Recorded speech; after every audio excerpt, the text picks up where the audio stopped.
Hello everyone, my name is Aditi. Welcome to Aditi biology classes. आज हम पढ़ेंगे क्लास 12th का चैप्टर रिप्रोडक्शन इन ऑर्गेनिज्म का topic asexual reproduction. Asexual reproduction के बारे में हम इससे पहले वाले वीडियो में थोड़ा सा डिस्कस कर चुके हैं। उसमें सिर्फ इंट्रोडक्शन था, इसमें हम पूरा इसको डिटेल में पढ़ेंगे। एसेक्सुअल रिप्रोडक्शन जो टर्म है वो यूज़ की जाती है जिसमें सिंगल पेरेंट अपने जैसा ऑफस्प्रिंग क्या करता है, प्रोड्यूस करता है। तो वो जितने भी ऑफस्प्रिंग प्रोड्यूस करता है वो एग्जैक्टली सिमिलर होते हैं। इसके अलावा वो अपने पेरेंट की कॉपी होते हैं, एग्जैक्ट कॉपी, तो उनको क्लोन भी बोला जाता है। तो क्लोन जो टर्म है वो किसके लिए बोला जाता है?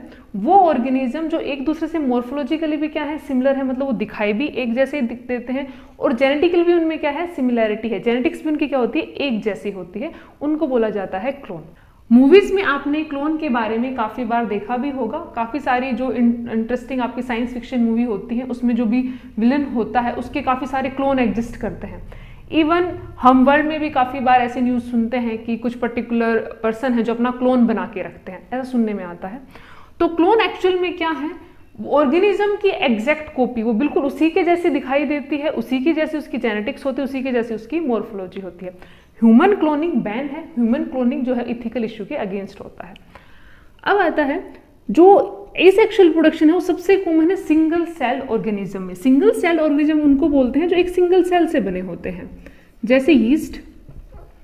यीस्ट आपने सुना होगा, जैसे फंगस होती है, और ये सिर्फ एग्जाम्पल है सिंगल सेल फंगस का। अदरवाइज आपकी जो फंगस है वो कैसी होती है, सभी मल्टी सेलुलर होती है। तो आपका इसमें क्वेश्चन भी आ सकता है एक नंबर में कि आप सिंगल सेल ऑर्गेनिज्म जो यूकैरियोटिक है उसका एग्जाम्पल बताएं फंगस किंगडम में। तो आपकी फंगस किंगडम में उसका एग्जाम्पल क्या है, यीस्ट। यीस्ट का आपका एक सुटेबल एग्जाम्पल है। यीस्ट को हम ब्रेड बनाने में और आपकी चीज वगैरह बनाने में क्या करते हैं, यूज करते हैं। यीस्ट में जो डिवीजन है वो किस टाइप से है, एसेक्सुअल मेथड से है, मेनली बाइनरी फिजन के थ्रू या फिर बडिंग के थ्रू क्या करती है, डिवाइड करती है। इसके अलावा प्रोटिस्टा, मोनेरा, प्रोटिस्टा और जो मोनेरा की जो फॉर्म्स है, मोनेरा में आते हैं आपके बैक्टीरिया, प्रोटिस्टा में आपके यूकैरियोटिक सिंगल सेल ऑर्गेनिज्म आते हैं, जैसे डायटम है, डायनोफ्लैजेलेट्स हैं, स्लाइम मोल्ड्स हैं, प्रोटोजोआ हैं, सिलिएटा हैं, पैरामीशियम, अमीबा, ये सभी इसी में आते हैं। अब हम बात करते हैं आपके सबसे पहले प्रोटिस्ट की। तो प्रोटिस्ट में आपके जैसे डायटम है, डायनोफ्लैजेलेट्स, इनमें सिंपल डिवीजन पाया जाता है। इसके अलावा हम जो इनको एक रिप्रेजेंटिंग ग्रुप जिसको मानते हैं, जैसे अमीबा। अमीबा के बारे में आप क्लास 8 से पढ़ते आ रहे हैं। अमीबा की कोई शेप फिक्स नहीं होती, मतलब अमीबा का डायग्राम बनाना बायोलॉजी में सबसे ईजी है कि आपको कोई एग्जैक्ट कुछ याद ही नहीं करना, आप उसको किसी भी वे में बना सकते हो। तो अमीबा ने आपके लिए कोई भी मुश्किल खड़ी नहीं की, वो कैसा भी बना सकते हो, वो बहुत खुश रहेगा उसको बनाने में भी। तो अमीबा में डिवीजन कहीं पर भी हो सकता है, इसमें कोई भी डायरेक्शन नहीं होती कि एक पर्टिकुलर प्लेन एग्जिस्ट करेगा उसी डायरेक्शन में डिवीजन होगा। इसमें किसी भी डायरेक्शन में डिवीजन हो जाता है। तो उसमें एक अमीबा होगा, उसमें डिवीजन होगा, तो एक अमीबा से कितने अमीबा बन जाएंगे, आपकी 2 अमीबा सेल बन जाएंगी। अमीबा कैसा है, आपका यूकैरियोटिक ऑर्गेनिज्म है। कौन से ग्रुप से बिलोंग करता है, आपका प्रोटिस्टा से। अमीबा में जो डिवीजन है वो सिंपल है, बाइनरी फिजन के थ्रू डिवाइड करता है, लेकिन इसमें कोई भी प्लेन डिसाइड नहीं होता, ये किसी भी प्लेन से डिवाइड कर सकता है। उसके बाद हम बात करें यूग्लिना की। में जो डिवीजन है वो लॉन्गिट्यूडिनल प्लेन से होता है। यूग्लिना का आपने जो डायग्राम कभी देखा होगा, तो इस टाइप का डायग्राम हम ड्रॉ करते हैं, तो उसमें एक डिवीजन क्या होता है, पर्टिकुलर प्लेन से होता है। अब हम बात करते हैं आपका जो बाइनरी फिजन हमने पढ़ लिया, आपके प्रोटिस्टा, मोनेरा में पाया जाता है। हम फंगस या एल्गी की बात करते हैं। तो आपकी एनसीईआरटी में जो एग्जाम्पल दिए हुए हैं उसमें अमीबा, पैरामीशियम दिया हुआ है। तो आप डायग्राम में देखेंगे कि अमीबा में और पैरामीशियम में जो सिंपल डिवीजन है वो बाइनरी फिजन के थ्रू हो रहा है। पैरामीशियम में एक अलग सा जो पिक्यूलियर स्ट्रक्चर है उसमें 2 न्यूक्लियस पाए जाते हैं, माइक्रो न्यूक्लियस और मैक्रो न्यूक्लियस। ये कभी कभी क्वेश्चंस में भी आ जाता है।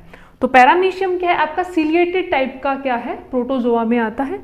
और जो अमीबा है वो आपके क्या आते हैं, जिनमें सूडोपोडिया पाए जाते हैं। सूडोपोडिया मतलब सूडो मीन्स झूठे, पोडिया मीन्स पैर, सूडोपोडिया, इसको सूडोपोडिया जो ग्रुप है इसमें इसको रखा जाता है। तो अमीबा और पैरामीशियम प्रोटिस्टा से बिलोंग करते हैं। हमने इनको इसलिए पढ़ा क्योंकि मेनली बुक्स में इन्हीं को ज़्यादा रिप्रेजेंट करके बताया जाता है। इसके अलावा आपने 11th में अगर पढ़ा होगा तो वहाँ पे डायटम, डायनोफ्लैजेलेट, स्लाइम मोड्स, इसके बारे में भी पढ़ा होगा। नेक्स्ट आता है फंगस के बारे में। फंगस जो है उसके बारे में हम यही पढ़ते हैं कि जब भी हम फंगस वर्ड सुनते हैं या हम नॉर्मल अपनी लैंग्वेज में उसको फफूंदी बोला जाता है, तो हम ऐसा मानते हैं कि फफूंदी जो स्ट्रक्चर है वो mainly dead decaying organic matter पर जो भी गल सड़ रहा है उसके ऊपर पाया जाता है। लेकिन फंगस को आप फंगस से बने प्रोडक्ट को आप खाते भी हैं। जैसे ब्रेड है, किससे बनती है? फंगस को यूज करके बनती है। इसके अलावा जो भी आपके ड्रिंक्स वगैरह जो होते हैं, जैसे वाइन वगैरह जो बनाई जाती हैं, वो भी किसके थ्रू बनाई जाती है? फंगस को यूज करके बनाई जाती है। इसके अलावा आजकल काफी लोगों का फेवरेट है, पिज्जा वगैरह खाते हैं या बर्गर वगैरह जो खाते हैं जंक फूड, उसमें जो चीज डाली जाती है वो किसकी वजह से बनती है? फंगस की वजह से। यीस्ट मेनली यूज की जाती है। इसके अलावा पेनिसिलियम वगैरह भी यूज किया जाता है। फंगस के इकोनॉमिक इंपॉर्टेंस भी है। इकोनॉमिक इंपॉर्टेंस का मतलब हम फंगस को अपनी डेली लाइफ में भी क्या करते हैं? यूज करते हैं। अब हम बात करते हैं एक काफी इंटरेस्टिंग सी फंगस जिसका नाम है पेनिसिलियम। पेनिसिलियम के बारे में आपने सभी ने पढ़ा भी होगा और सुना भी होगा। पेनिसिलियम वो फंगस है जिसको एज ए एंटीबायोटिक यूज किया जाता है, जो सबसे ज्यादा फेमस है एज ए एंटीबायोटिक। इसकी डिस्कवरी कैसे हुई थी? इसकी डिस्कवरी एक्सीडेंटल है। साइंस में आप ज्यादातर डिस्कवरी अगर देखेंगे तो एक्सीडेंटल प्रोसेस से होती हैं। मतलब जो भी साइंटिस्ट होते हैं वो डिस्कवर कुछ और कर रहे होते हैं और बाय चांस ये पर्टिकुलर जो भी रिएक्शन है, इवेंट्स हो जाते हैं, वो एक नई चीज को क्या कर सकते हैं? डिस्कवर कर लेते हैं उस टाइम। तो पेनिसिलियम की जो डिस्कवरी थी वो अलेक्जेंडर फ्लेमिंग ने की थी। अलेक्जेंडर फ्लेमिंग ने इसकी डिस्कवरी एक्सीडेंटली की थी। कैसे? फ्लेमिंग अपनी लैब में काम करते थे, तो वो 2 वीक के वैकेशन के लिए जाने वाले थे। तो उन्होंने अपने टेक्नीशियन को बोला कि तुम्हें 2 वीक तक इसको संभालना है। अब ऑब्वियस सी बात है, जो लैब टेक्नीशियन है उसने साफ सफाई का थोड़ा ध्यान उस टाइम नहीं रखा। तो उन्होंने कल्चर ग्रो किया हुआ था, किसका? स्टेफाइलोकोकस बैक्टीरिया का। तो उस टाइम वो बैक्टीरिया पे स्टडी कर रहे थे, तो उसकी कॉलोनी वहां पर उन्होंने ग्रो कर रखी थी। उसके आसपास सफाई रखने के लिए बोला था, उन्होंने सफाई की नहीं। सफाई नहीं की तो क्या हुआ? वहां पर एक मोल्ड ग्रो कर गई। मोल्ड आपकी फंगस को ही बोला जाता है, जो आप उसके व्हाइट कलर के हाइफा लाइक स्ट्रक्चर होते हैं।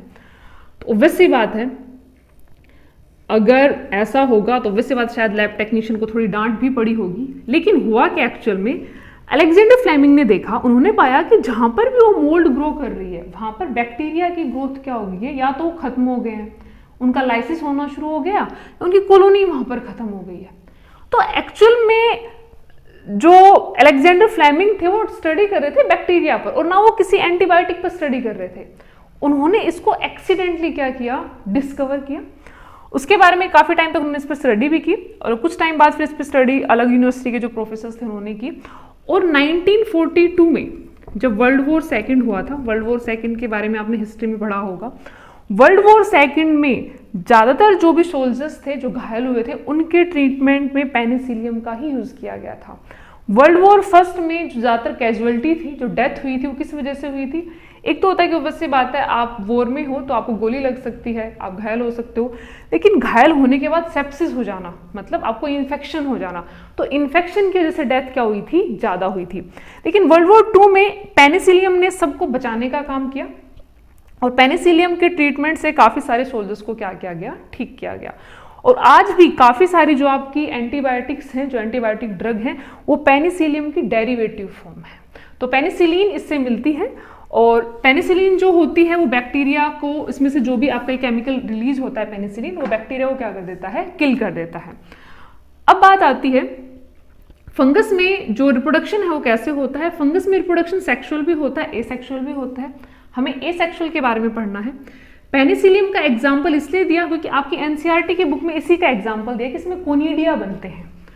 कोनिडिया जो है, जैसे आप कोइन से इसको याद रख लें, आपके स्फेरिकल स्ट्रक्चर होते हैं, जो भी उसका हाइफे होगा उसके ऊपर इस टाइप के स्ट्रक्चर अपीयर होते हैं। पेनिसिलियम मेनली अगर ब्रेड वगैरह पर, जहां पर भी आपका मॉइस्चर थोड़ा ज्यादा होता है, ह्यूमिडिटी ज्यादा होती है, वहां पर ये ग्रो कर जाती है।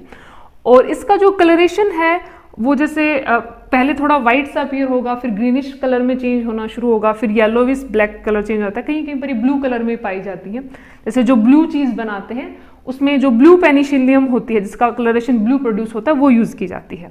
तो कोनिडिया इसका क्या है? एसेक्सुअल स्पोर है।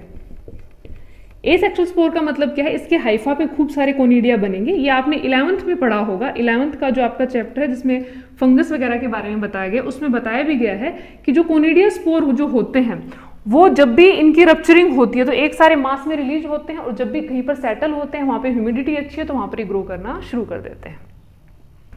उसके बाद आता है फंगस के बाद पढ़ेंगे हम एल्गी के बारे में। तो एल्गी और फंगस में एक जू स्पोर भी टर्म यूज की जाती है। जू मीन्स मेनली क्या होता है कि जो जू वर्ड है वो किसके लिए यूज करते हैं, आपके एनिमल किंगडम के लिए, एनिमल के लिए यूज किया जाता है। जैसे बोटनी जो वर्ड है वो प्लांट के लिए यूज करते हैं, जैसे बोटनी में जो आता है। तो जू जो वर्ड है वो किसके लिए यूज किया जाता है, एनिमल के लिए। जू वर्ड है वो एनिमल को डिनोट करता है। तो जू स्पोर का मतलब होता है मोटाइल स्पोर। मोटाइल स्पोर का मतलब वो स्पोर जो मूवमेंट शो कर सकते हैं। तो इनमें जो स्पोर पाए जाते हैं वो फ्लैजेलेटेड होते हैं। फ्लैजेलेटेड का मतलब जैसे सीलिया फ्लैजेला होता है, तो उनमें जो भी स्पोर होंगे उनमें फ्लैजेला पाए जाएंगे और फ्लैजेला की वजह से स्विम करके जा सकते हैं और एक प्लेस से दूसरे प्लेस पर क्या कर सकते हैं, माइग्रेट कर सकते हैं। तो इसलिए उनको जू स्पोर बोला जाता है। तो आपको ये समझ में आ गया होगा कि एसेक्सुअल जो रिप्रोडक्शन है वो मेनली सिंगल सेल ऑर्गेनिज्म में पाया जाता है। यीस्ट इसका बेसिक सा एग्जाम्पल है। इसके अलावा जो भी आपके माइक्रोब्स हैं जो प्रोटिस्ट आपके मोनेरा ग्रुप से बिलोंग करते हैं, बैक्टीरिया, इसके अलावा diatom, dinoflagellate, slime moulds, protozoa का जो पूरा ग्रुप है वो, इन सब में जो रिप्रोडक्शन का मेथड है, मेन मेथड क्या है, एसेक्सुअल रिप्रोडक्शन है। और ये हमने पहले वाले वीडियो में भी डिस्कस किया था कि एसेक्सुअल प्रोडक्शन को ये ऑर्गेनिज्म क्यों फॉलो करते हैं, क्योंकि इनके पास एक लिमिटेड टाइम पीरियड होता है सीजन में, उसी टाइम पर इनको क्या करना होता है, ग्रो करना होता है। उससे आगे हम पढ़ते हैं एल्गी के बारे में। एल्गी आपने आसपास हमेशा देखी होगी। जैसे आपके घर में कहीं पर भी कोई टैप है या नल है जो हमेशा थोड़ा लीक होता रहता है, यहाँ जैसे पानी हमेशा गिरता रहता है, तो उसके आसपास उसके नीचे रीजन में हमेशा एक बहुत फिसलन भरा एरिया होता है, वहां पर फिसल भी सकते हैं। तो एक्चुअल में आप कभी उसको ऑब्जर्व करें तो उसके ग्रीन कलर का फिसलन भरा स्ट्रक्चर दिखाई देगा, जिस पर अगर आपका पैर गिरे तो आप आसानी से वहां पर फिसल जाएंगे। तो उस कंडीशन में वो जो आपको एक चिकना सा स्ट्रक्चर अपीयर होता है ग्रीनिश कलर का, वो एल्गी है। अब आप सोचेंगे कि नल के नीचे वो एल्गी कहां से आई, ऑब्वियस सी बात है, उस एल्गी के स्पोर हमेशा आसपास थे, जब भी उनको वाटर मिला सेटल हुए, वहां पर उन्होंने ग्रो करना शुरू कर दिया। एल्गी में रिप्रोडक्शन एसेक्सुअल भी होता है, इसमें फ्रेगमेंटेशन के भी थ्रू होता है। जैसे अगर आपने कभी भी जैसे जो आपके टैंक वगैरह होते हैं या जो सनलाइट के डायरेक्ट कांटेक्ट में होते हैं जो टैंक, वहां पर सफाई की हो तो आप कितनी भी एल्गी वहां से रिमूव कर दें, लेकिन कुछ दिन बाद 5-7 दिन बाद फिर से एल्गी वहां पर ग्रो करना शुरू कर जाती है। तो उसका रीजन क्या है कि इसका अगर छोटा सा भी टुकड़ा रह गया तो वो पूरा एक एल्गी का स्ट्रक्चर बना लेता है। तो एल्गी में जो रिप्रोडक्शन है वो एसेक्सुअल मेथड भी है, सेक्सुअल मेथड भी है। सेक्सुअल मेथड हम आगे पढ़ेंगे। एसेक्सुअल मोड में इसमें स्पोर भी बनते हैं, जू स्पोर टाइप के भी बनते हैं, और साथ में इसमें फ्रेगमेंटेशन के थ्रू भी क्या होता है, डिवीजन होता है। एल्गी को आप खाने में भी यूज कर सकते हैं। इसमें काफी अच्छे एंटीऑक्सीडेंट पाए जाते हैं, एंटी एजिंग होते हैं, आपकी एज जल्दी नहीं होती। इसके अलावा एल्गी को स्पेस में जो एस्ट्रोनॉट्स होते हैं उनके फूड में भी यूज किया जाता है। स्पाइरुलिना और क्लोरेला एल्गी है, उनको काफी न्यूट्रिशियस होती हैं, उनको खाने में भी यूज करते हैं। अब हम पढ़ते हैं जैम्यूल्स के बारे में। आपने स्पंज के बारे में सुना होगा। स्पंज जो है वो आपने देखा भी होगा, और आप इसको अगर कंपेयर करना चाहें तो हमारे घर में जो हम बर्तन साफ करने के लिए स्पंज यूज करते हैं, एक्चुअल में उसमें टेंडेंसी क्या होती है, वाटर को एब्जॉर्ब कर लेता है, कुछ रिटेन कर सकता है। तो सेम आपका जो पोरीफेरा ग्रुप है, पोरीफेरा ग्रुप के जो ऑर्गेनिज्म है उनको स्पंज बोला जाता है। ठीक है, तो स्पंज में जो आपका रिप्रोडक्शन का मेथड है, सेक्सुअल मेथड भी है, एसेक्सुअल भी है। एसेक्सुअल को हम डिस्कस करेंगे। तो एसेक्सुअल मेथड में इनमें जैम्यूल्स पाए जाते हैं। जैम्यूल्स जो होते हैं वो आपके जैसे, आप ऐसा मान सकते हैं एक मटके जैसा सा स्ट्रक्चर अपीयर होता है, और इसके अंदर आर्क्योसाइट्स होती हैं खूब सारी। ये जैम्यूल्स उस टाइम बनाते हैं जब इनके आसपास थोड़ी सी एक्सट्रीम कंडीशन बननी शुरू होती है।